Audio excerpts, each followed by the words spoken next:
the movement so people can feel what we're talking about. So, Mm-hmm. oh, I hear the howling monkeys. Okay, so take the right hand, place it on the bicep, just above the elbow. Twist the skin back, like as much as you can. Don't be shy, okay?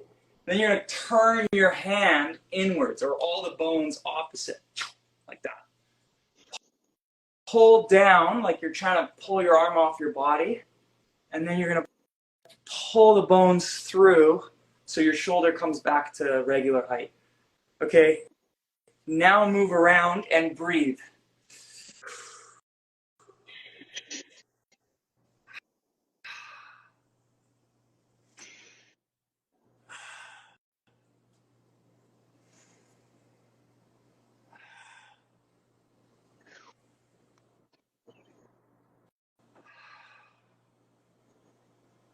You can even go above.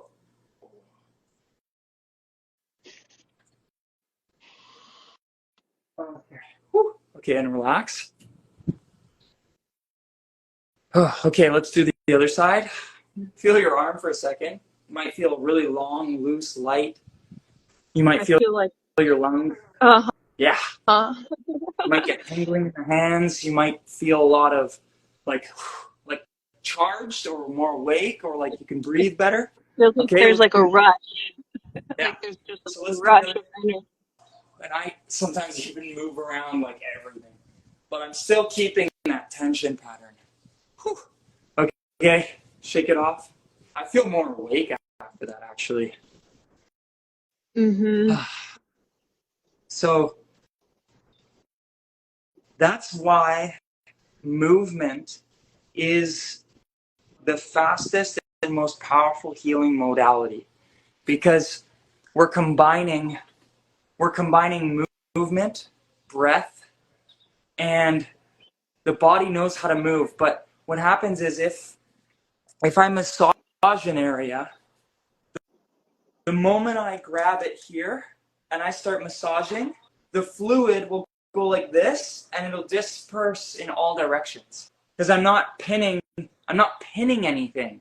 So it has, your body has water, it's water, fascia is water that's structured, and it can move and change composition based on what's going on. So that's why you have to pin.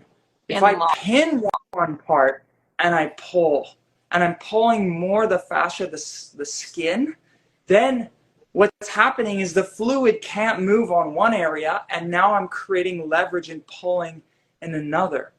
So I'm guiding the fluid to move into different directions rather than pushing it, because if you push it, it'll go in different directions. It'll go all over the place. If I do it through movement, the body's naturally moving the pressure around on its own. But if you pin, you guide where the pressure goes. I get to choose where the pressure moves and how the fluid's going to move through my body by pinning it. If I make it so something can't move, like my elbow, right? If my elbow joint can't move here and I walk, the shoulder has to move more, the wrist, the fingers, the ankle, the hip, the joints in my head, everything has to move slightly more to compensate for the fact that this can't move. That's why pinning and locking the fascia is super important. That's why it's one of the fundamental laws when it comes to working with fascia. Pressure distribution. So when you move blood, oxygen, nutrients, through the body, the joint. That's where the most pressure builds.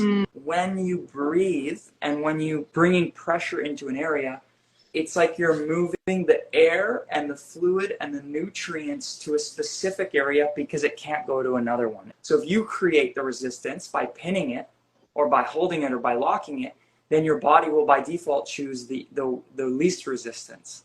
Imagine when you're locking the fingers like this, you're actually rolling that tube.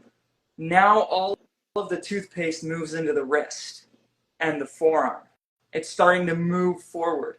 Now, as I bring the elbow into my body, like this, I'm pushing all of the toothpaste into the elbow joint now. Now when I bring the hand up to here, I'm squeezing that last bit and it pushes all of it from the elbow up into the shoulder. Now the pressure can go out into the rest of my body. If I put pressure on my foot, immediately I feel, if I put all my weight on it, I feel more fluid go into the calf, right? So just by bending, if you bend your knee, you can feel the pressure change in the lower leg. So what we like to do is we like to pin the foot. Actually, I'll do a slightly different one. If you pin the foot and you turn away from it and you torque it, now you're pinning it in a rotational fashion. So you get 2 dimensions. Then you squat. As you squat, no more fluid can be in here. Like you've got the most amount that can exist in here. As you bend more, it's pushing the pressure up into the ankle. As you bend more and more, it pushes up into the calf. And as you bend the knee past 90 degrees, it pushes all the pressure into the hip. So what you're doing is you're using the ground as the pinning force instead of your hand like you would in this movement.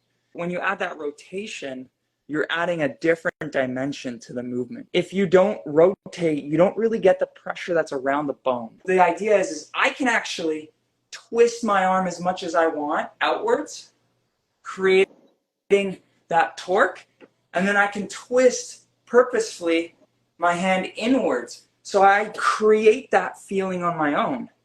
It's that spiral lengthen contraction movement that's happening. That's why regular stretching doesn't work, because regular stretching is one dimensional. You're not getting that rebalancing rotational force. It makes so much sense. It's fascinating that you say that that's the difference between stretching and fascial maneuvers. We twist our wrist out. We create that motion by bringing our other hand in. We just force the body in hypermotion to continue to do what it does, right? Mm-hmm. My body, when I'm moving it and I'm manipulating it, it will feel safe. So what we're doing is we're helping the body move pressure around so that it redistributes the pressure in the body so that everything will start to flow again. Once that happens, then you reduce your stress. Once you reduce your stress, then you feel safe. And once you feel safe, you can release the trauma and the emotions.